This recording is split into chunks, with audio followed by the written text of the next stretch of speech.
He's ultra, he's American, very American, and he plays tabletop role-playing games, TTRPG. He's the ultra American TTRPG, yeah. So fucking ultra American, yeah, he's American.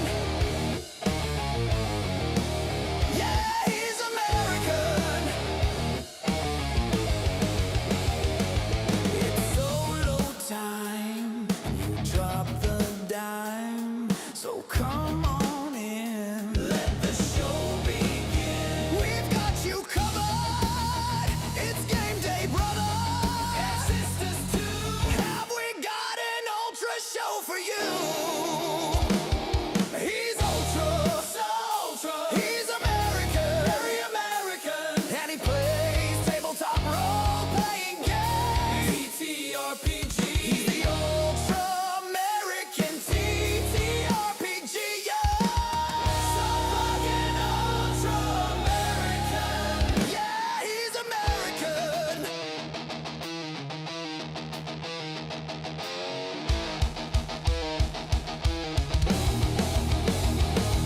Let's solo because YOLO, and you don't wanna be some bro ho, you know.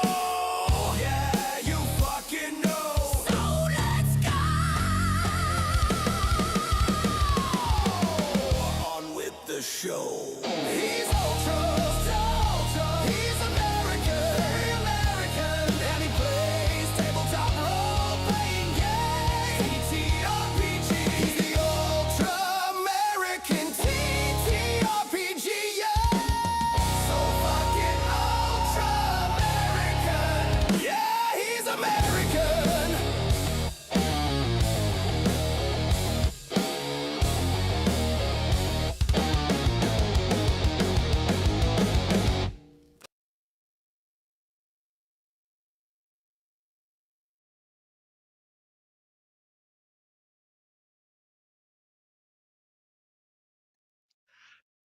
Good evening, everyone.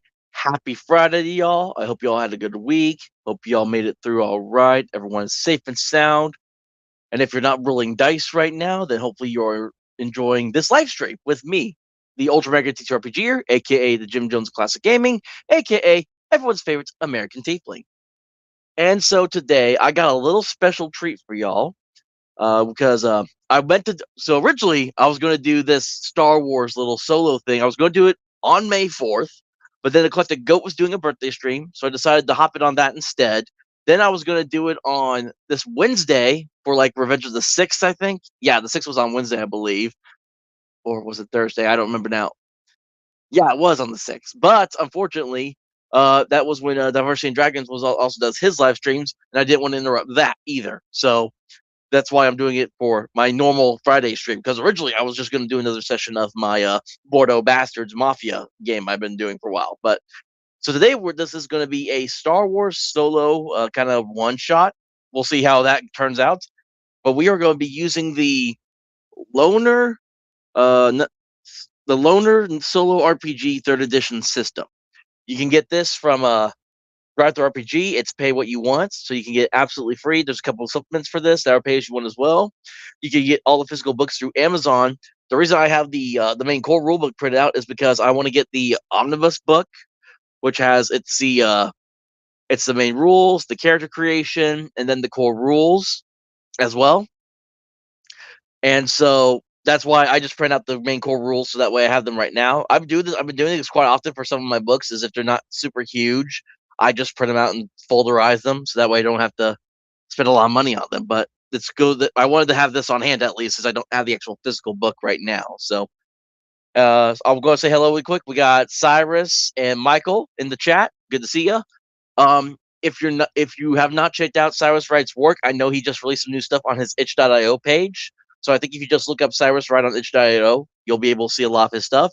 And then Michael is kind of been helping me prepare for the upcoming Gopstein 2 event that I'm doing with Jack McCarthy.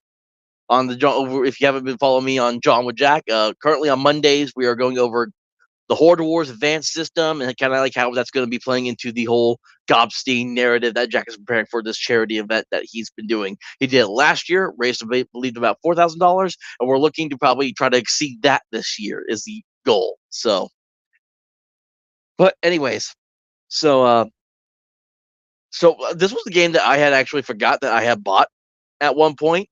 Or no, I didn't even buy that. I downloaded at one point and I started looking through it. I'm like, this is kind of interesting because this is a very narrative, more focused type of game, even more narrative than Powered by the Apocalypse, I think, in my opinion. Because, hold on, I will move these around so y'all can take a look at the character sheet now, because this is the character sheet that I will be using. So, the gentleman that is, hold on, I'm trying to figure out where to place my hands. The gentleman that is next to me is the character that I will be playing. This is Rovox, or AKA Darth Veman, as I'm kind of saying it as.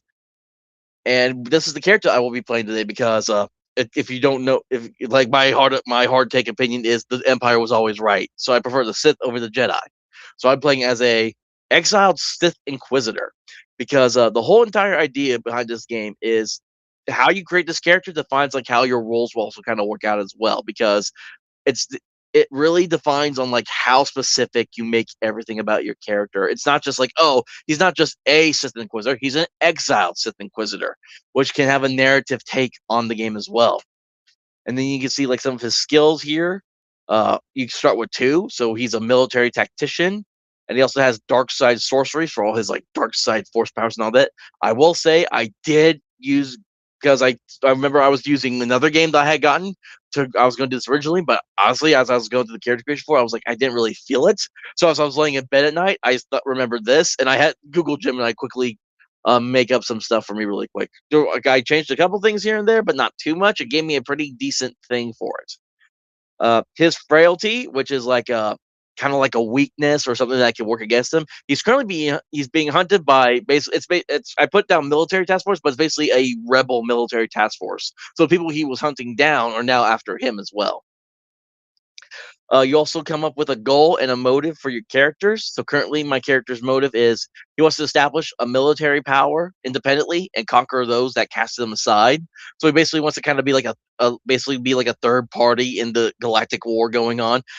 The timing of this game, uh, is kind of loosey goosey right now because it's like I thought about doing it like maybe like the pre movie canon, but I'm also kind of I think it may because we're talking about Inquisitors, it may take place between that gray area between 3 and 4, so that could be there as well. So we'll just kind of see how that plays out as well. His current goal that he has is he wants to secure a hidden cache of ancient super weapons in the unknown regions. Now, you will have to forgive me for this. I don't know that much like about Star Wars lore. I've only seen the movies, the cartoon shows. That's the extent. I've read like some of the books, not a lot of them. So my lore and knowledge about the expansive Star Wars universe is very minuscule. So I apologize in advance if I get things wrong because I don't know what the unknown regions are. This is just what Gemini gave me. I should have asked it. You also get a nemesis and 2 different gears to start with. So his nemesis is Jedi General Oteg. So this is a nemesis that we may or may not face. And then his gear, he has a crimson bladed lightsaber. And he also has an Imperial reconnaissance droid. So he's got like a little droid that he gets to send out and trying to do recon with. And then the tags and the notes down here are just for like if I have anything come up, like these are extra tags that my character can have, and then just notes if I need to take any. But literally, like all this, even in the book, it says you can really write all this down like on a like little index card if you don't have the actual character sheet available. So it's a decent system, and again, it is very much. Hold on. Just double checking to make sure that no one else is saying anything in the chat really quick. So how this game works, it very much relies on a strictly like an Oracle die roll system. So as you can see down here, I have 4 d6s, and they're both 2 different pairs of colors. And so this die is going to be my luck, and this die is going to be hold on. They have not luck. They have names for them in this game. I believe it is hold on. Let me double check here. I want to make sure I'm not incorrect on anything. The good thing about this game too is there's a cheat sheet in the back, so I can always go to the cheat sheet if I need to. It is so my white die is going to represent chance. The black and red are going to represent risk. So the idea is if on a normal roll, I will roll one of each. And depending on how the rolls come out, it will either be like yes or no, but it can also give me chances for like no and no but, yes and no but. And if I get doubles on them, then it's a yes but with a twist. And once I get up to 3 twists, then something crazy can happen or something changes the plot. And then the luck bar right there, it kind of works a little bit, kind of almost like HP, because the idea is if you get into a conflict, I still roll the dice as normal, but how they come out determines about how determines kind of like how much harm, quote unquote, is done during said conflict. So it can be harm done to me or harm done to the whatever it's going on. And whenever one reaches, I guess if I reach 6, if I like lose all my 6 luck, then that's the end of the conflict, and then something happens. It doesn't really again. I've only kind of glanced through this, so I'm going to be kind of learning this as I play along a little more. So it doesn't really quite tell me like how like enemy, I guess, harm and luck works with them. I'm assuming it kind of can change because like I don't think because like if you're facing a boss, you're not going to have like 6 luck. It would be like a lot less than that. So let me look here really quick.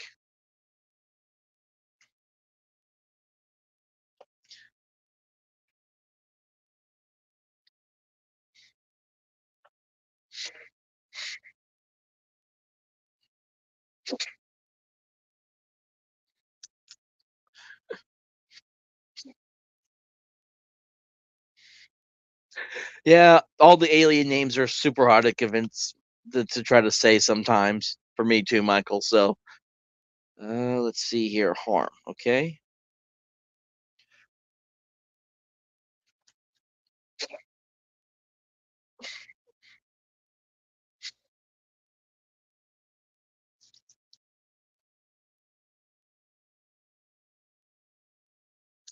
Okay, so it's also just 6 on either side, basically. So it's either 6 to them or 6 to me. So basically, if either side loses 6, the conflict ends, and then the outcome depends on like how that conflict ends.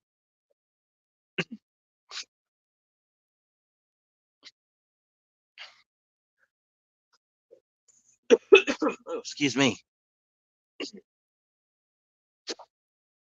So, just double checking anything. Oh, I know what I wanted. I meant to ask about. Well, we'll get to that part when we get there. I had a thought about it, but we're not getting there yet. So we'll take these out, have them ready, and we are going to say that this all starts on the planet of Tatooine, and we kind of see my character. We see Rovox, or AKA Darth Venom, sitting at that pub. Like everyone knows that pub. It's the same one that Luke and Obi-Wan go into where they meet Han and Chewie in. So and again, this is taking place all before that time. So he is sitting at the bar and he is just kind of drinking away right now. Because he has been pondering over for some time now the failure of his duty to the Empire that cost him his exile from the Sith. He still has his dark side powers. He still has his lightsaber, which is currently kind of hidden away behind his cape, so that way no one else looks at it. But he is basically shunned from the Empire at the moment. And as he's sitting there, let us roll. Does he hear, as he's sitting there drinking away, does he pick up anything? So again, I roll a d6 of different colors. White is chance, black is risk. And how they are, we'll see which one beats the other as well, basically. And we'll see how that turns out. So a 4 and a 1. So that is just a straight no. If it was if either one of them was a 4 or more, that's an and. But if they get to 3 or less, it's a but. But when it's like this, where they're just completely different numbers entirely, then it's if the risk beats the chance, then it's a no. If the chance beats the risk, it's a yes. My friend, your friend doesn't like me, Cyrus, or doesn't like Michael? That is the question now.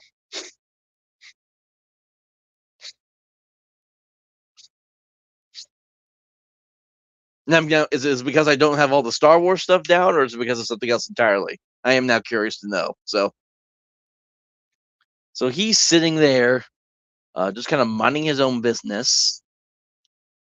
And let's see, does anyone walk up to him?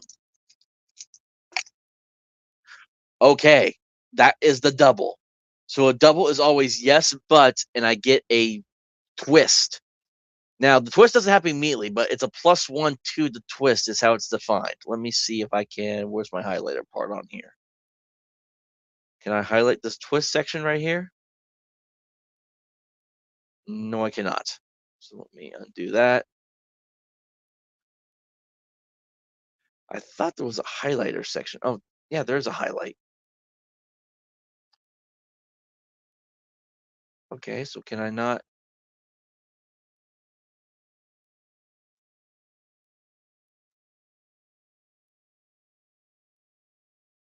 Nope, it won't let me do it. Okay, so what we're gonna have to do here is I will just do this, and X will mark the spot.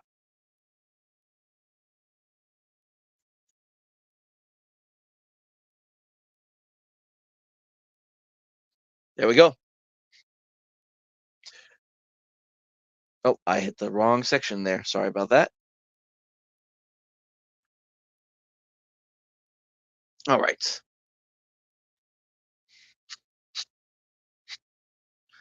All right, and kind of going with that, even though I'm using my avatar just because it was something I made for Star Wars Day, we're kind of clarifying him as a like albino Zabrak.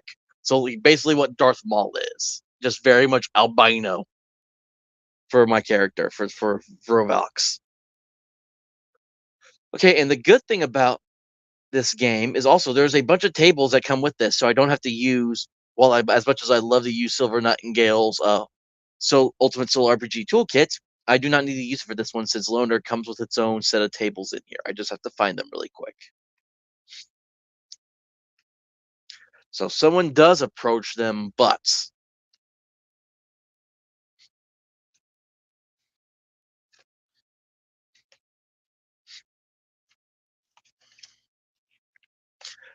where are all my here are all my tables?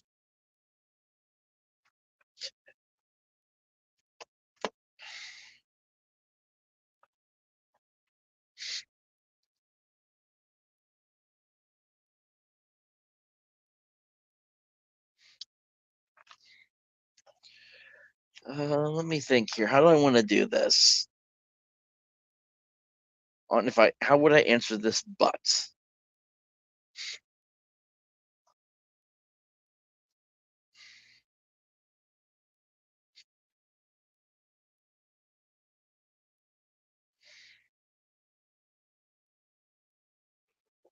Excuse me.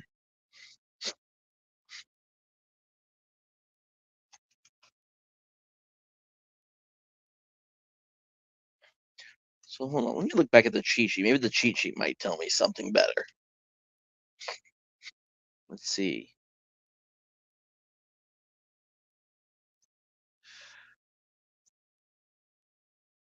Yes, it's yes and not yes. Wait,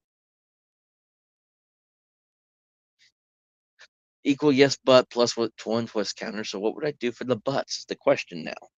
That's what I'm trying to understand.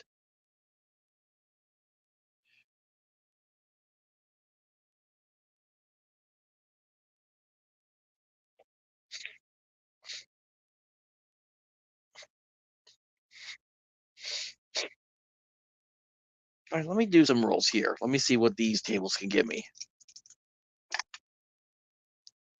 Okay, so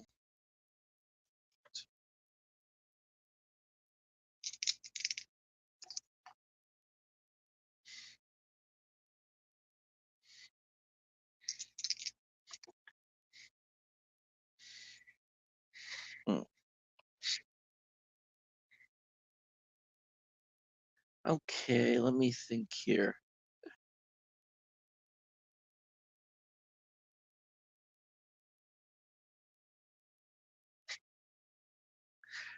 So I had what was that?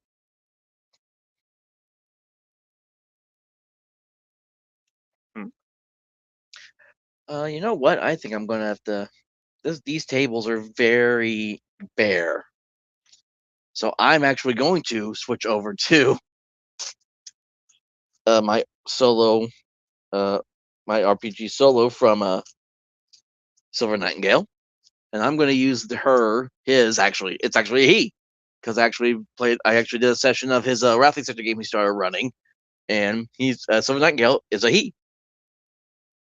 So I'm going to roll the Oracle tables for action and theme. So 211. So build. Wait. Yeah, build. Build revenge. Okay. So yes, an alien approaches him, but he is not alone. As Rovox is just sitting there, as he's kind of like looking at the last little bit of like alcohol that's in his cup, these aliens walk up to them, and just imagine them whatever you will. It's like there's so many different types of aliens in Star Wars that it would be impossible for me to even describe what one of them would even look like. Let's say, so yeah, just picture just three random aliens from Star Wars lore approach Rovax, and one of them will say to Rovax, "You got some nerve showing your face around here after what you did." And we'll say that there probably was like Rovax was probably doing a job, something went wrong, and then maybe like one of this buddy's other friends got hurt in the process. That's what I'm thinking at the moment. And it's like, and Rovax is just sitting there, just kind of looks over his shoulder at the dude, and then just kind of looks back at his cup like, "Leave me alone." And then, hmm, thinking here, thinking. And I believe at that, uh, we'll say this one man, the first one that spoke up, he's kind of like leaning in close to. Oh, yeah, he's leaning in close to Rovax, and he just yanks his glass from him and just dumps it on the floor. And Rovax just goes, "That's a perfectly good waste of beer right there," or whatever they call beer in Star Wars. Let's see. Is this alien guy going to do anything to him? Let's see. So that's a risk. So that's a no. Okay, so this alien guy is not going to do anything. He's basically just he slept with the moisture farmer's daughter. That's funny.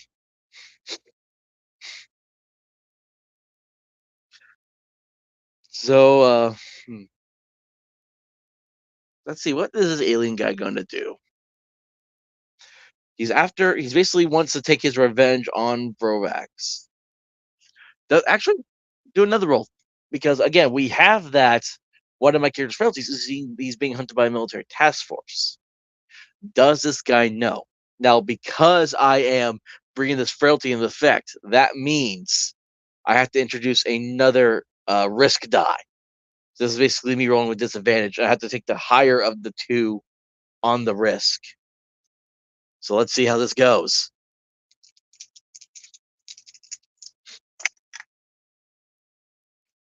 It is another tie. So again, the twist begins once more. So we add another twist. So I will just we'll copy and paste you here.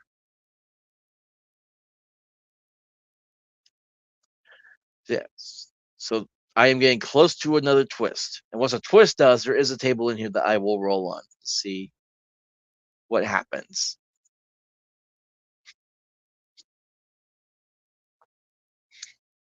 So when again on a tie, it's a yes, but.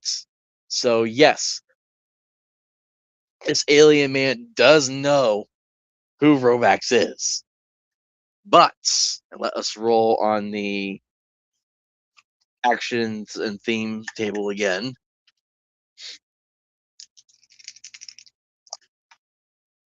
Right, so 1 and 8. That is change.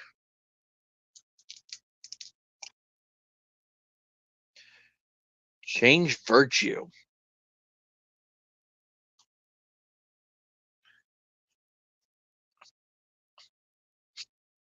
Okay, so this alien guy is actually, this will be interesting. This may be how we start to get towards our motive and goal with this. So the alien actually will sit down next to Rovax, and then as the other two guys are just kind of standing there behind them, and this alien man sitting next to Rovax says, "I've seen your picture and the wanted. I've seen you on those wanted posters that are posted around from time to time. It's like you should be out. You should be out there fighting, and yet here you are hiding away like a coward." And I think at this point, I don't even think it. I don't even think I would need a roll. Rovax just kind of just raises his hand slowly, just kind of like just brings his hand up gently. It's not even like it's not even like a big old like gesture. He just kind of raises his hand up, and all of a sudden you see this alien go as as Rovax begins to force choke him with his dark side powers. And he says, and he and Rovax still not even looking at him. Waves quickly just waves at the bartender for another cup, and he says to the other alien man that he's currently still choking out. Don't push it. And then he just lets the guy go, and the guy's like,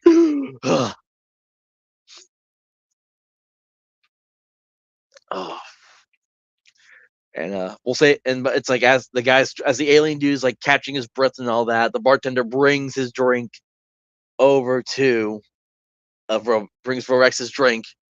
As Rovex starts to drink it again, the alien dude will say, "You know, it's like I can see.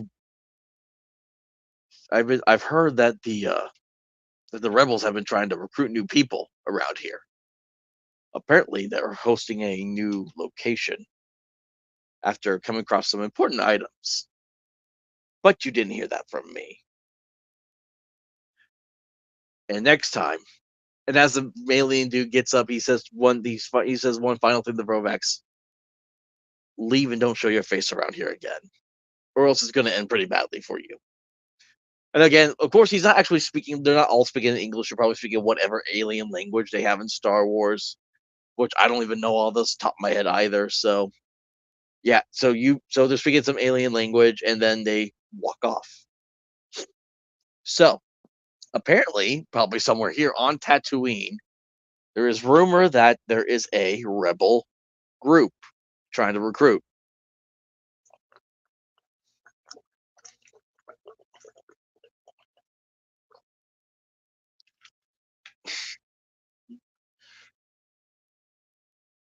Oh, sorry, I had to take a drink of water. My throat was a little dry there. So let us see if we can find. Can't we find these? Hmm. Okay, now because we are including like military stuff at this point, kind of like figuring out like where these guys could be located. I'm going to say this is with my military tactician skill. This is going to give me advantage, so I get another chance die, and I get to take the higher of the two on this roll. So let's see: is Rovax able to find where these rebels are secretly recruiting out of? Okay, so 6 for the higher, so that is a yes. So yes, Rovax, after finishing his final drink and paying his tab, basically, he leaves the bar and begins to walk around and gets on. We'll say he probably is able. He has a speeder because he's on Tatooine, and he heads out into the desert. And he begins to kind of scour and drive all. he drives like through into the night as well, I will say. And then he comes and as he is beginning to think, oh, they might not be out here, maybe somewhere else, he sees probably like some lights in the distance. And from there, he sees a camp, or what, or maybe it looks like it looks like a camp. It's maybe it looks like one of those giant tents that people would set up, basically. And so Rovex will get off his speeder some distance away. He's going to try to stealthily approach. Now let us see, can he stealthily approach this? I think now that we found this camp, I think this is a good chance to say this is where you're now getting into maybe a conflict now.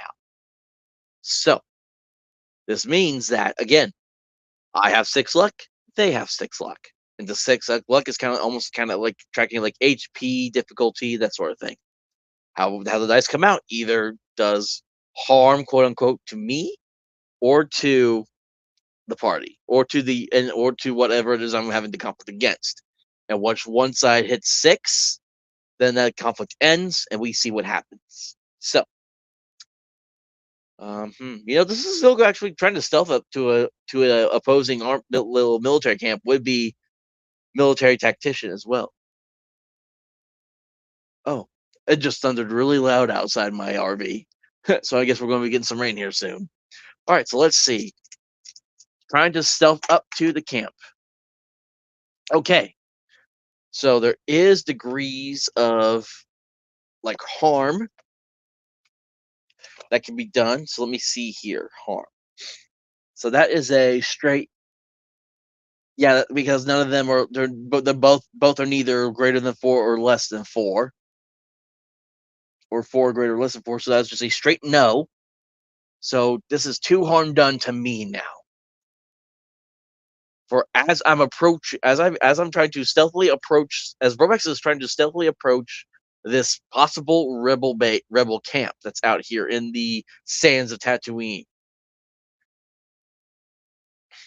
a alarm is raised as he is spotted, or maybe no. Let me fix that. That sounds that the alarm thing is kind of a little extreme. We'll say there is like maybe like I like your thing at Jaw with insane people, Cyrus, but I don't think that's what he's going to come across.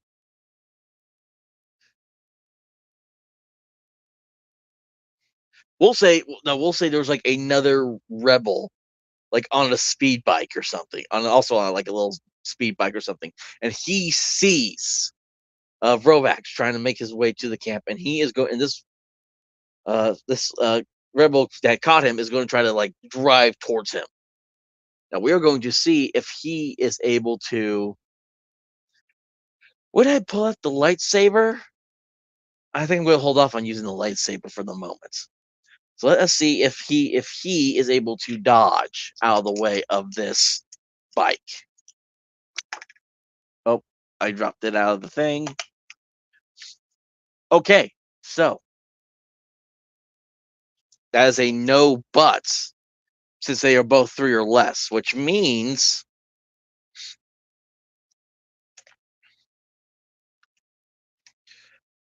no, but I only take 1 damage. I basically suffer only like 1 harm, so I'm now 3 of 6 currently. This is not looking well for me. So Rovex tries to dodge out of the way, but gets clipped in the process. Like, and let's see. I think at this point, this is now when Rovex will pull out his lightsaber. And as the guy tries to swing back, and because I'm using my lightsaber, I get the advantage on the chance die. So let's see. Yeah, I'm going to try to see if I can take this guy out. Now, currently, this is saying that, hey, they haven't like tried to catch me yet or anything. So let's see what happens. Okay, so that's just a straight yes, which means, yep, it's 2 harm on them. So as the speeder comes back, Vrovax kind of pulls out his lightsaber and activates it. And you see this red, the red glow of the lightsaber just. And as the speeder comes back, Rovex just kind of swipes into it it sends the speeder like crashing into the sand, and the rebel that was riding it tumbles right off of it. Oh, and then sorry if it looks like I'm kind of looking at different places because I got the camera here for me, but then I also have it pulled up on my computer so I can try to mess around with stuff on here if I need to. So, and Rovax is going to start charging towards the rebel as the rebel tries to get out, tries to quickly stand up and draw his blaster.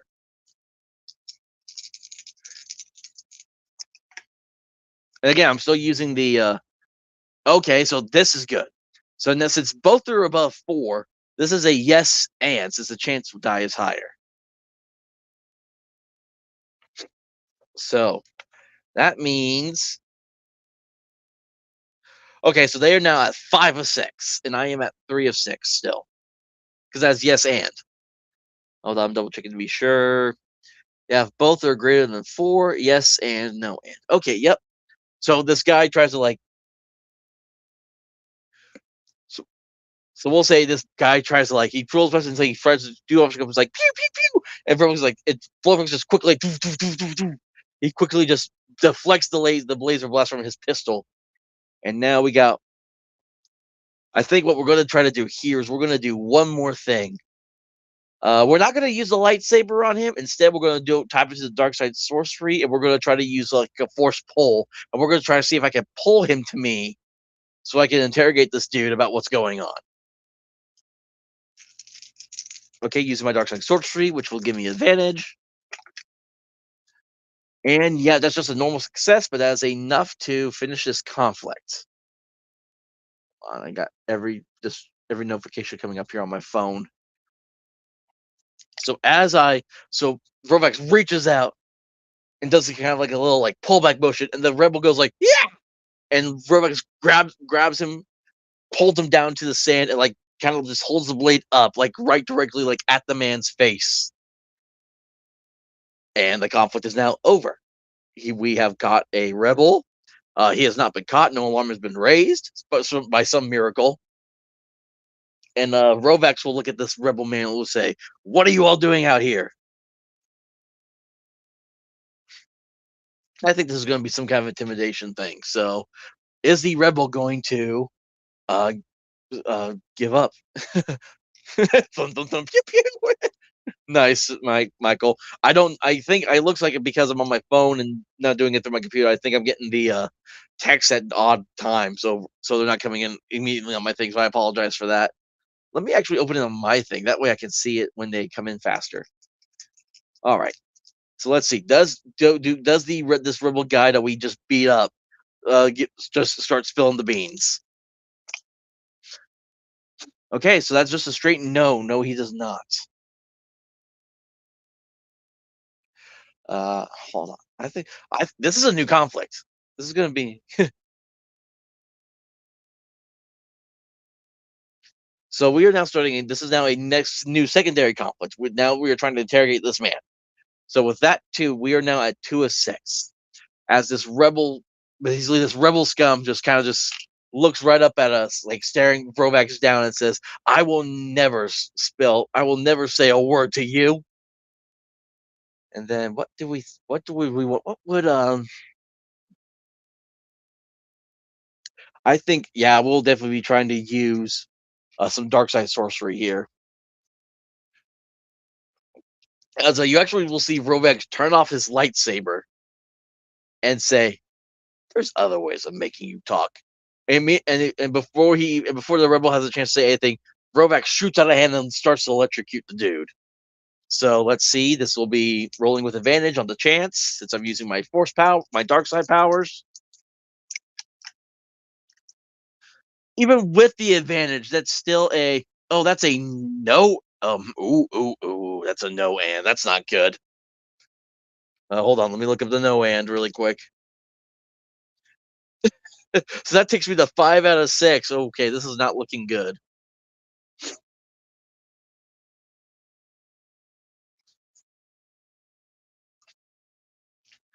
So this guy is basically he's just like as Rovax is like electrocuting him. He's like ah ah ah ah. It's like, but he's not spilling his guts. He is staying completely strong. So I think after that, Rovak stops electrocuting him, will kind of use his dark side to raise him in the air, and he will try to start force choking this guy. All right, so we got one more try with advantage. Can we?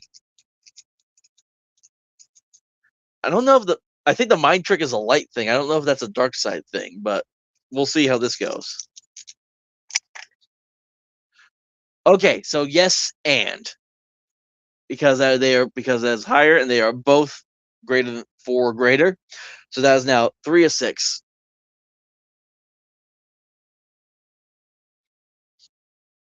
So this force choke is finally what does the trick. As it's like, and Focus is like, this is your last chance to try to spill your guts and tell me what you all are doing out here. And the rebel is just like, recruiting new people for our race of operations. And Rovax suddenly just like, Rovax then like just let's go, and the man just falls to the sand of the tent. We just, and then okay. So we're still in the conflict though. So, uh, hmm.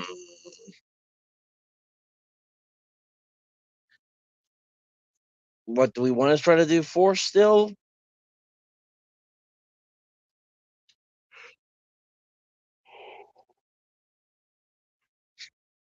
I think we would still be trying to do force power here. So let's see. So as he tries to, like, he basically just kind of like walks up and like grabs him by the side of the head, and he's like, "Where?" Rovax says. And so again, rolling with advantage.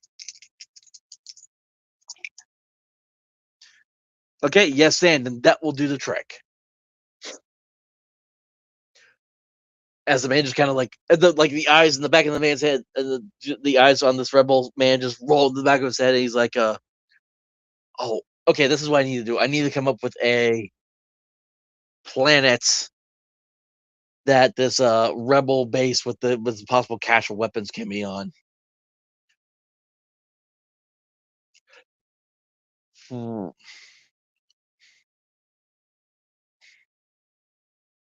So I'm hold on. I'm looking up on not Gemini, Google really quick. Maybe I should ask Gemini to see like if it could give me like what would be the best place.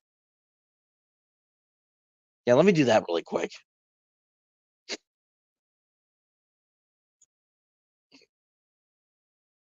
Yeah, I like using Gemini. It's been one of my favorite like little AI things to use.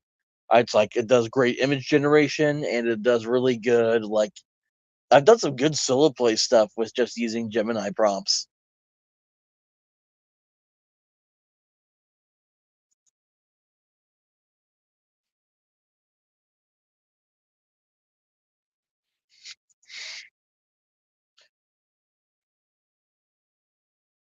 So which Star Wars planet would be a good location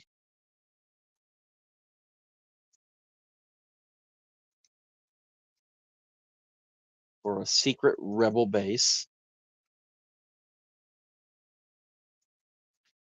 that also has the cache of weapons?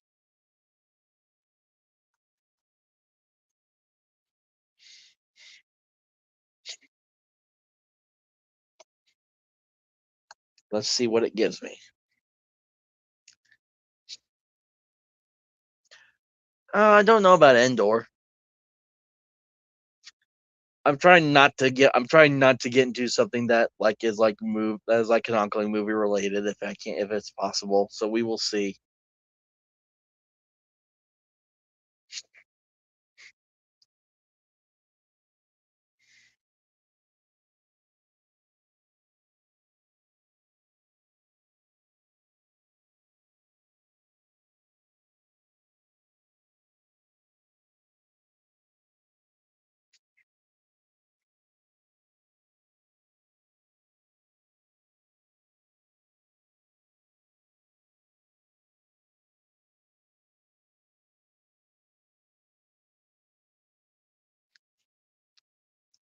Okay, here we go. I like this one.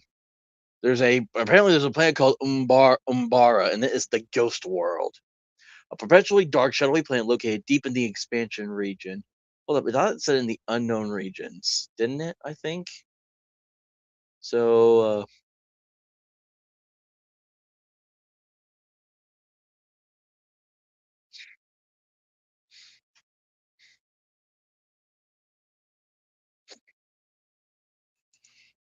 Will you ask any planets that could be used from the unknown region?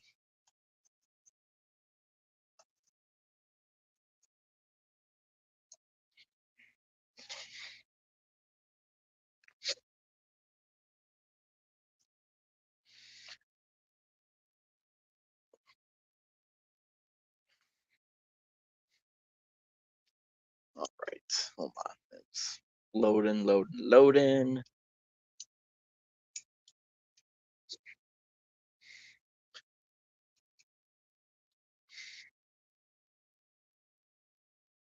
Yeah, because I said secure hidden cache of ancient super weapons in the unknown regions.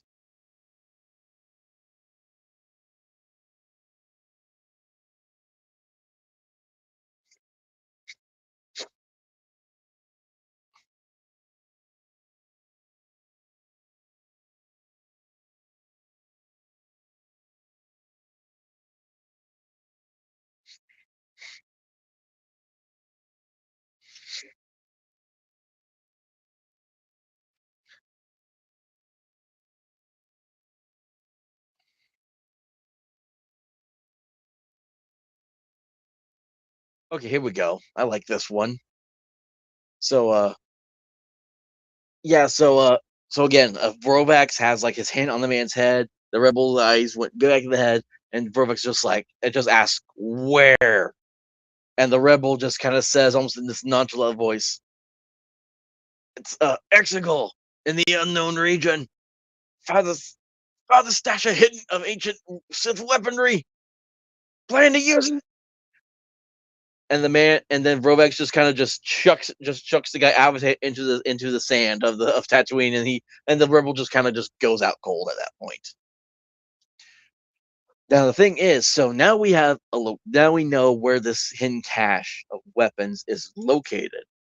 Now the question is, I think because again, it would be well known. It says here the unknown regions. The unknown regions are separated from the rest of the galaxy by a labyrinth of solar storms, black holes, and gravity wells. So he knows it's going to be dangerous, which means he's got to find a way to get off this planet. So let's see. So yeah, well, Rovex will get back on his ship, not on the ship, on his speed bike, and he will head back to the that main city in Tatooine. I forgot the name of it. I know it had a name, but I forgot it. So let's see. Can this is gonna be normal? Is can Vrovax secure safe passage? Okay, so that's a no. Okay, so this might be tricky. So Vrovax gets back in town, and then the next day we'll say he is trying to find a way to get off this planet. He's trying to look around, trying to find ships, seeing who's going where, and no one is willing to go out into the unknown regions, basically. So let's think here.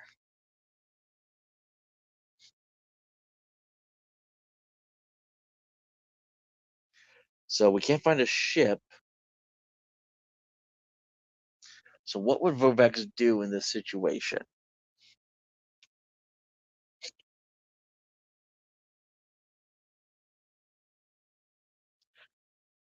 Well, if he can't secure a ship, I guess we're going to have to steal one then. So this is going to now begin another conflict, as we are going to see if we can find a ship and escape from Tatooine.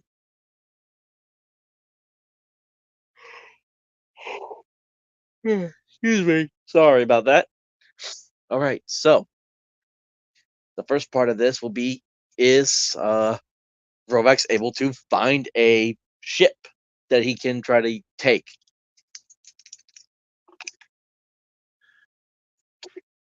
No. Okay, so the first question is no. So he is just kind of wafting around. He's trying to look for a ship, see if there's anything good, if there's any empty, none being used, and he is not able to find any of them. But that's just a straight no, though. So that's only two. But we can keep rolling and see. Like, come on, like there's got to be something here, so we can try again. Okay, so that is a yes, and since they are both higher, they're both four higher, so that was two on that was two against me, and then now this is three for me because it's a yes and.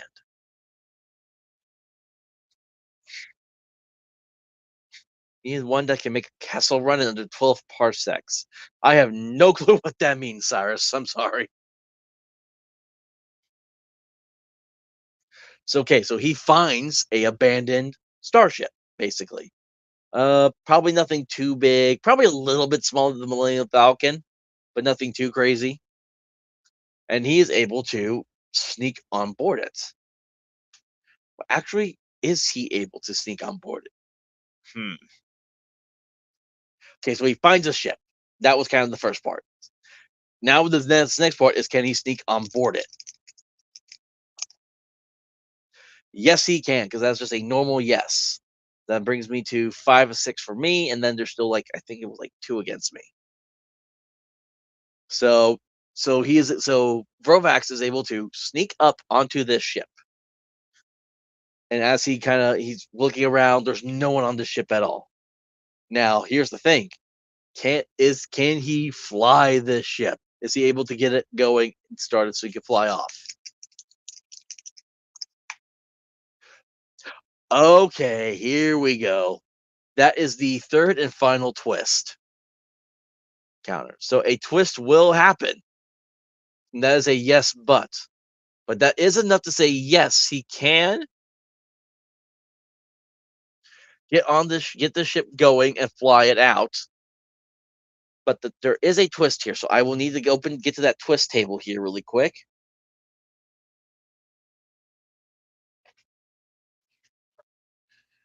And I have to roll for a subject and an action on this. So let's see here. So a physical event, 4 and 2. A physical event alters the location.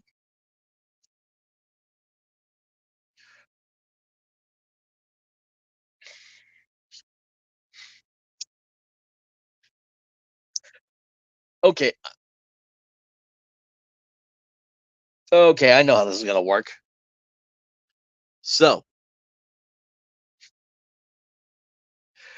so Robex gets on the ship. He starts it up. It starts to take off out of the plane, out of the atmosphere of Tatooine. However, because he has, oh, it says that it's reconnecting. Give me a second here.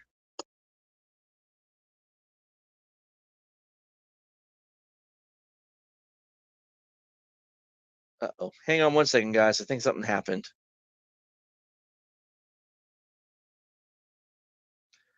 Okay, yeah, it says they're all streaming and enabled, so I don't know why it won't. It's not. It says that I need to enable them. Okay, it must have been just something weird. Okay, so yeah, Brovax again gets on the ship, starts it up, and it starts to fly off out of the atmosphere of Tatooine. However, because he stole a ship, two of these, we'll say like these two, maybe, hmm, we'll just say like these two other ships start to chase after him. And Vrovex is trying to dodge out of their way. He's getting the light speed going, but as the light speed is activated, one of these ships pops off a shot and hits the ship right as he goes in the light speed.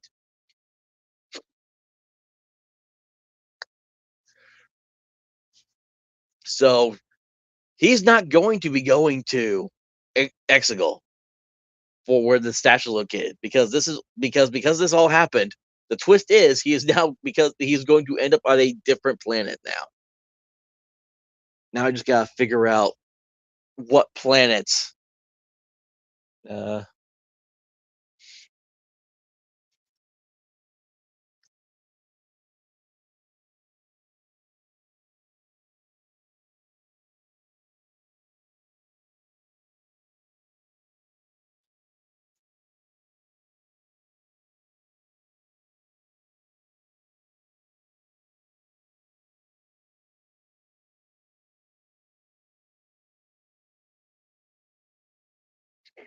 All right, let me ask Gemini for random Star Wars planet that the ship can end up at.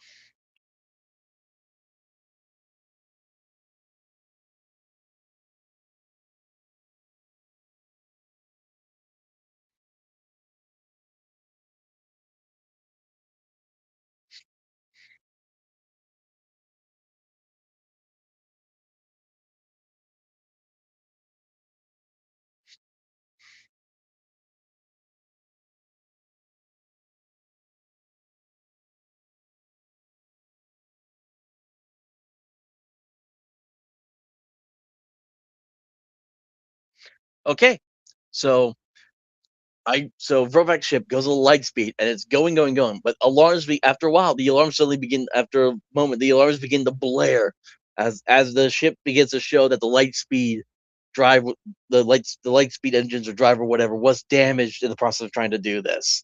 So it not only veered him off course, but it's going to stop him somewhere else. And we arrive, of all places, into the orbit of a planet called Nar Shaddaa, the smuggler's moon.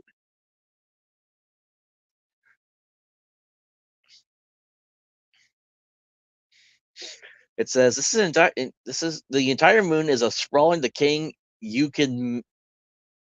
city world. Basically, it give me another name for it, but I can't pronounce it. Completely controlled by the Hutt cartels.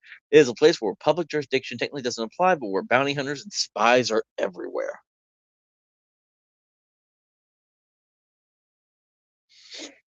So, so I come out of this. So I come out of Lightspeed, and I am now in this planet. Let me think. It's like, do I crash or no? Let's see. Hold on, that chance die was cocked. The twist is already beginning, so it's a double. So that's a yes, but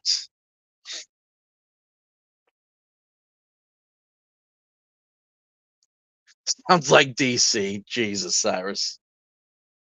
Okay, so hold on. I'm going to get rid of these two,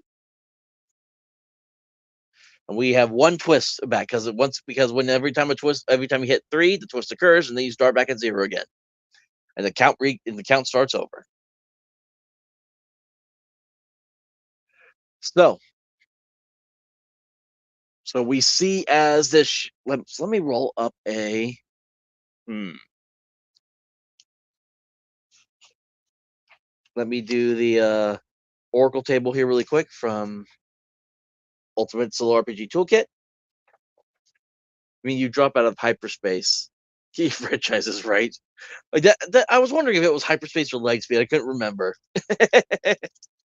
All right, so discover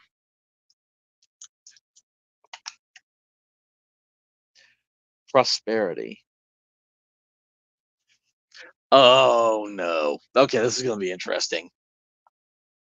So he crash lands not in any of these barren kind of decrepit parts of the city world of this planet. He crash lands on like the nicest dock that's controlled by one of the Hutt cartels. He just, of course, he's fine, not hurt, but he crash lands basically, and he crashes in like the nicest place of all, and it's owned because it's owned by the Hutt cartels. So he is about to piss some people off here in this area.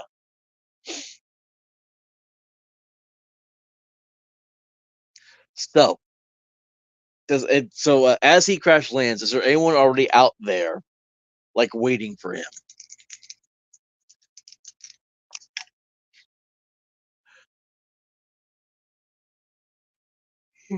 Excuse me. Okay, so that's a 2 and a 1. So because the risk die is higher, that is a no. And because it's a no, but what is the but? Let me do changing the scene and discover event seeds here. Let me see if that gives me anything from this other.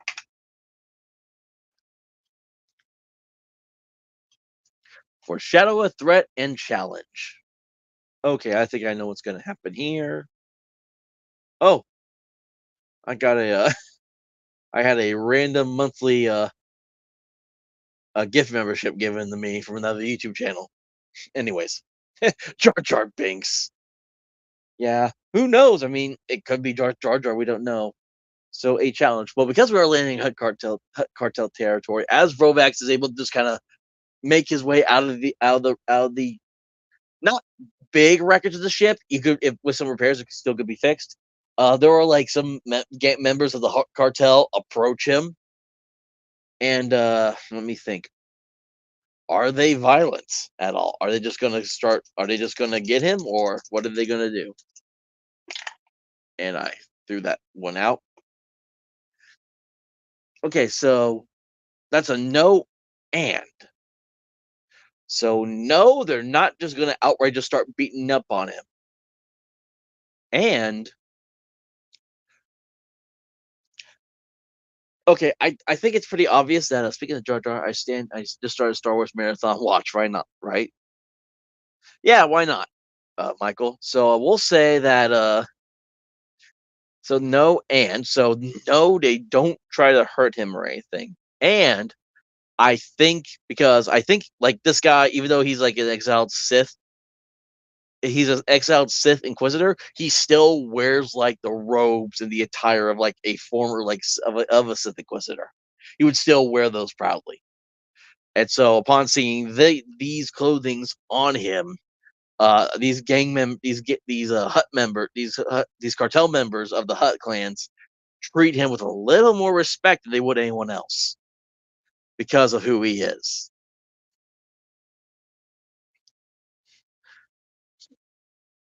And we'll say like one of these little, oh man, I wish I had like names of all the freaking aliens in Star Wars. That way I can give better descriptors of like what they are and who approaches them and who's talking.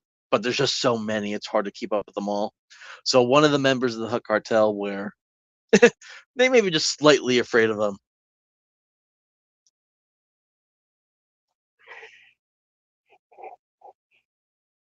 Yeah, excuse me. Oh, well, let me take another drink of water really quick while I'm thinking here.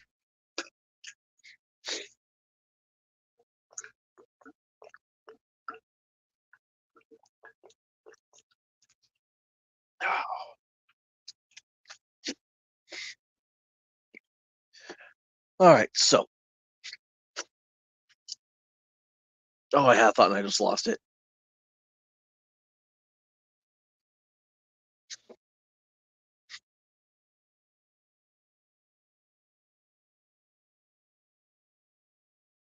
Waddle wants to buy the ship. No, I don't. Waddle wouldn't be on this one. Waddle will be back on Tatooine. We are now on a the Smuggler's Moon planet. Uh, what was it called again? Yeah, Nar Shaddaa. All right. So I think they'll be like, we will take you to our hut command. We will take you to our leader. He would like to speak to you. And so we're actually going to be going to see a hut. Is what I think is going to happen.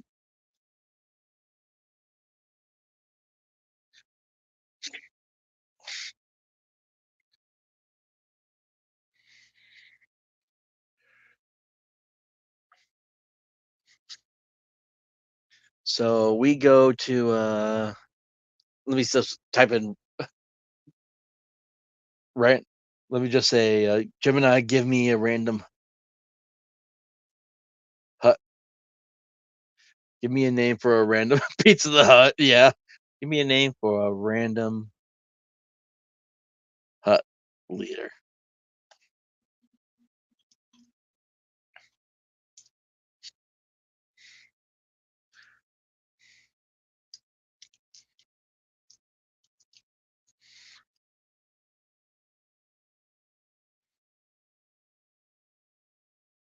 All right, so we got Zolroka the Hut of the clan Desilogic.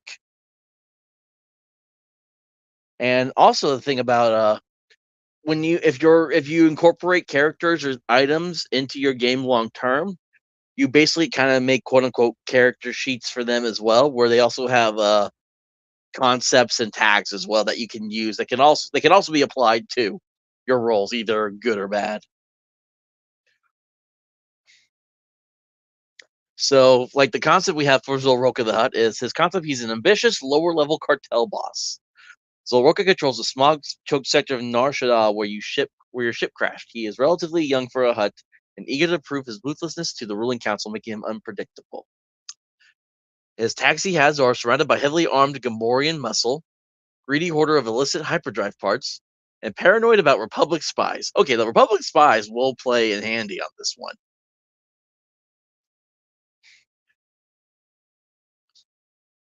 So this is a nice area for like a lower level Hut. Basically, he's even though he's in a smogged area, he still pays to live well.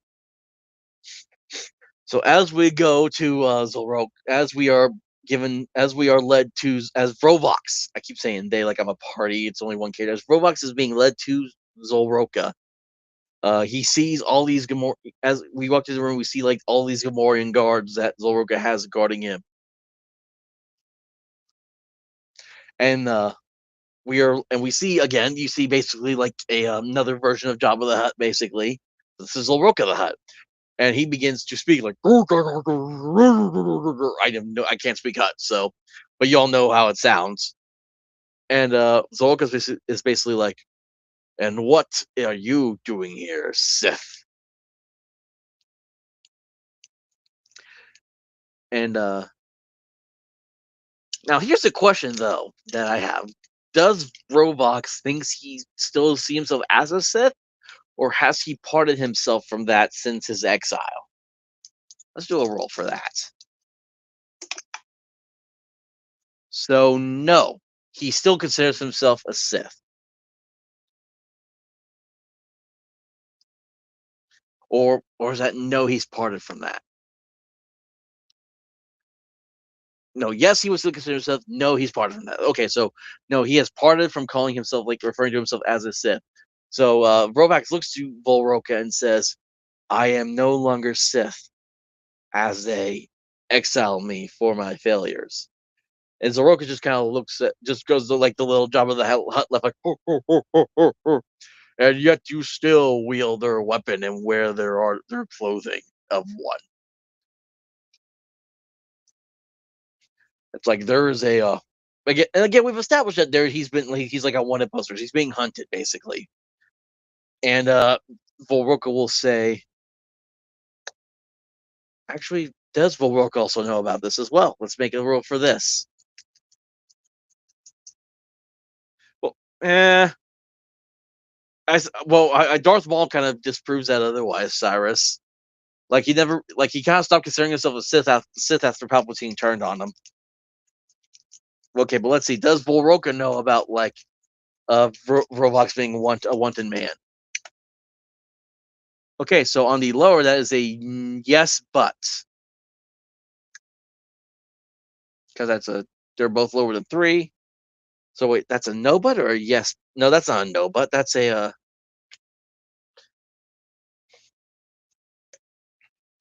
da da da da da da da. Where are all my dice roll charts at?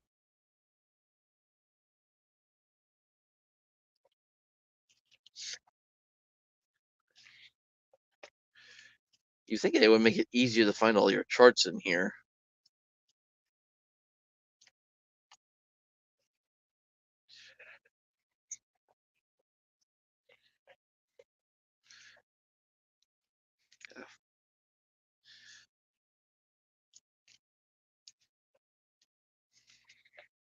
You know, like put a bookmark on this page or something, so that way I can remember where it is in the future, even though it's not really a book. Throw him in the Rancor pit.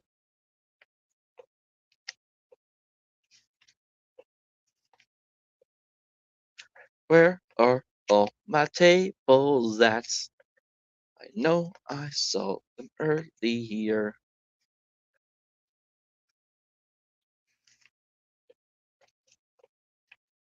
Here it is. Okay. Okay, so yeah, the chance is higher. So it is a yes, but. So yes, Zoroka knows that Vorvox is a wanted man. But what is the but?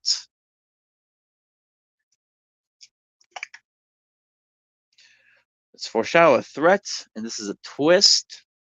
Let's do a action and theme to see what that twist will be. We keep on getting this. No, that's not discover. That's actually unite.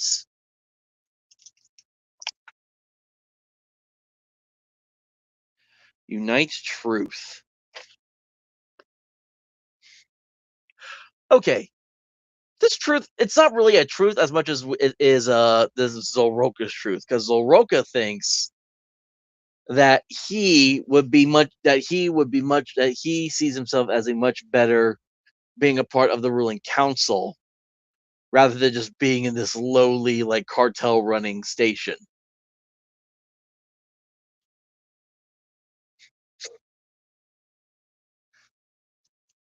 So okay, I know how this is going to be.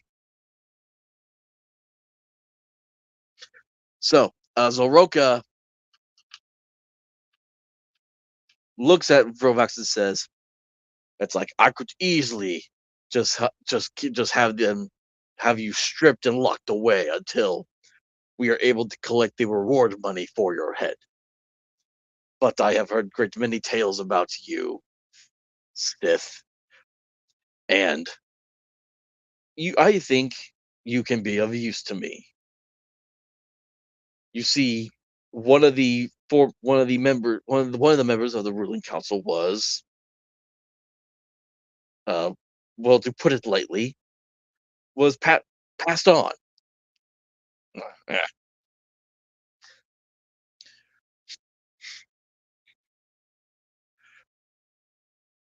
And so a new seat has opened up for this ruling council. I have been doing my best to put my name into the running to have this seat. However, there is a rival. Let me see if I can have Gemini give me a name.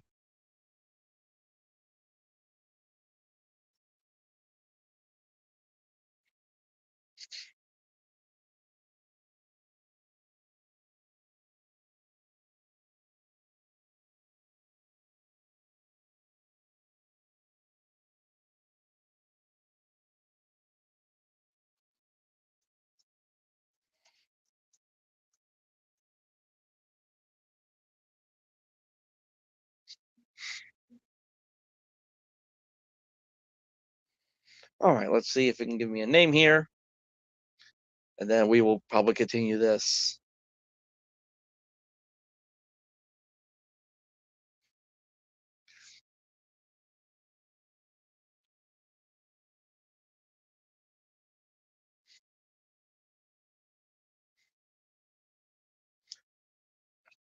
Senaso. So we also have Senaso the Hut. So Zoraka will say, Darth Revalius. No. So you want to whack this guy? Cyrus, I think that's basically what it's gonna come down to, is what I think. Zorka will go, but there is a rival leader, Senaso the Hut, that also wants this seat as well. I know that I can do much better things for this planet if I was on the council over him. I need you to make sure that he does not finish his campaign for that seat. And I think and basically just like what you said, it's heavily implied that Zoraka wants Rovax to whack this guy. Will I guess I should roll the will Rovax do this? Okay, uh so that's a 5 and a 4. So that means no and if I recall correctly. Let me double check.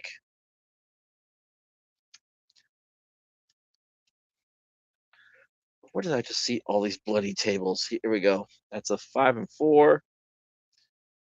Yeah, it's a no and. What's the and on this? So no, he will not do this. And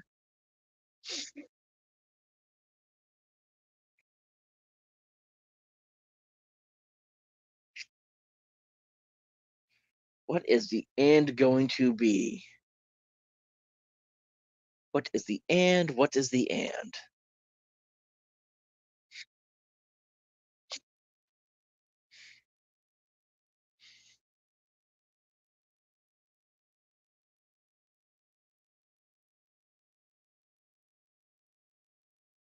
Hmm, I cannot think of what the and would be on this. It's like, does he do something else? Does he turn? Does he go try to let Warren Sanaso? Does he turn Zolraka in? What would the and be on this case?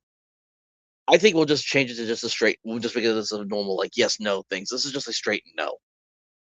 So no, he does not refute. He does not do what Zolraka asks. So Rovax will say to Zolraka, "I do not wish to interfere in your petty affairs. I have much greater things to attend to, and I ask for your aid to fix my ship." Now, now we'll see. Does Zolraka actually do this? And we'll say this is a disadvantage, unfortunately, since we are refusing to help Zolraka with his stuff. So let's see here. Oh wow! So even with the disadvantage, we still come out on top.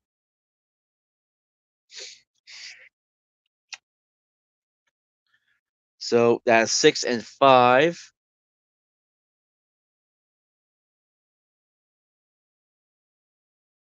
So yes, and so Zoraka just kind of locks eyes with Vrovox, and the Gamorrean guards all around them were kind of like tensed up, like they're basically prepared to do something if shit's about to go down. And Zoraka just starts going, ho, ho, ho, ho, ho, ho, ho. He just starts laughing, and oh, sorry, I just saw something else on there. And Zoraka says, "Oh, I like the balls on you, young former Sith." It's like you can have my aid, and we will prepare your ships. But I won't require that when I call upon a favor at one point for my aid. And I think Volvox will just kind of sigh and he'll be like, "This is kind of like yeah, like even if Zolrock is going to help him do the ship, Volvox knows he will have to pay him back at some point for this aid. So Volvox will accept this help from he will accept this help from Zolraka and just agree to like being basically having to repay a favor whenever that time comes. So I think that it will be like some days past and all that, and I'm trying to decide if I want to stop here because I was kind of hoping this would be a one shot thing, but of course it does not turn out that way. So let me think here. We'll say do one more thing. Does anything happen during this time that we are on this Nar Shaddaa? Does anything happen? Yes, something does happen. But what is that something? Let's see. Oh, and well, that's a NPC acts suddenly, and this is a twist.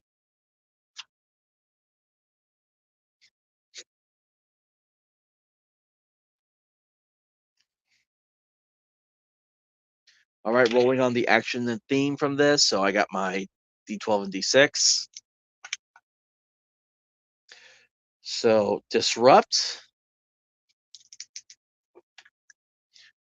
5 and 8. Disrupt nature. Okay. This I yep. When as soon as the NPC, I knew this was gonna happen. Uh, so during this time, like maybe like the day before, Rovox's ship is fully repaired and ready to go.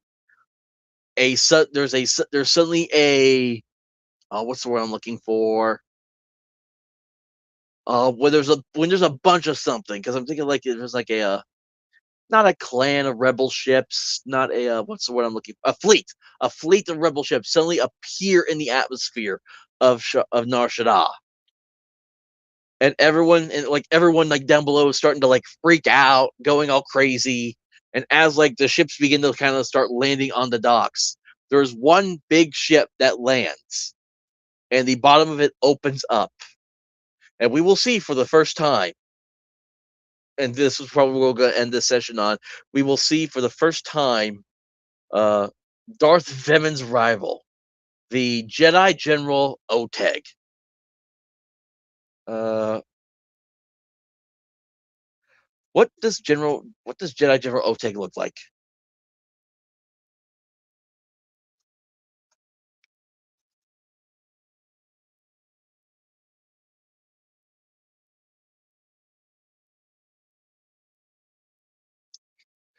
Let me have Gemini give me a quick description, really quick here.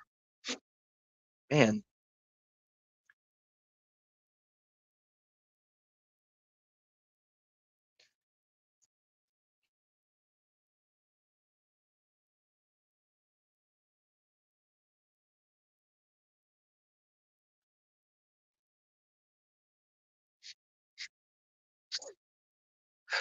oh, okay. So while many Jedi are peacekeepers, Oteg is a soldier belonging to the same mysterious diminutive species as Yoda. He lacks the grandfatherly warmth often associated with his kind. Instead, Oteg is a hardened, wary veteran of continuous galactic warfare, directing fleet moments and kill squads from dimly lit, shadow-drenched tactical rooms.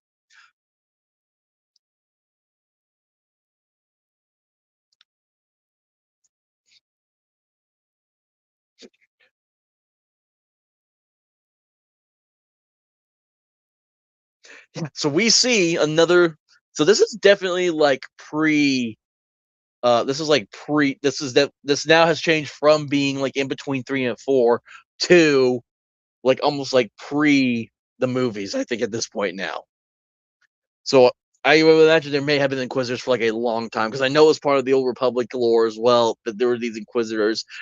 So this could be possibly like during the times of the Old Republic or maybe a little before that. Who knows? So yeah, we see as this on the again this big like rebel ship, we're calling it like it's like a not rebellion. What did they call? There was the sit the was it the Republic? Oh yeah, Republic. This big Republic ship. Yeah, we've now changed from Rebel to Republic. So this Republic ship lands, the bottom of it opens, and this Yoda-looking dude walks down. This is Jedi General Oteg, as he walks down with this mean mug look on his face, and he is not here to mess around. He is here for bit. He is here to handle. He is here to handle business. And I think that is where we're going to end this session. Um, I don't know if I will do this again next week. This was just kind of interesting to see. I actually do kind of like this system a little bit. I just like that it gives it a more narrative focus more than trying to be mathematical and calculative. Because you basically all you do is just leave it up to a 2d6 roll. Hold on, let me move myself back over here really quick. See if that does it. There we go. And so I just like that it leaves it up to like a 2d6 chance for a roll. And it's basically just that it's that oracle of the yes, no, yes, but no, but yes, and no, and. So I love how that really kind of dictates and narrates how everything plays out. And so thank you all for joining me for this late Star Wars Day one. Not well now it's little mini campaign. I think at this point is what we're going to go for. So if you are not following me anywhere, you can follow me on X, YouTube, and Rumble at the Ultra American TTRPG at Ultra TTRPGER. I do also now have a Substack. Oh, Texas asses! Asses! I am here to kick. Yes, basically. Oh, Cyrus, you're awesome.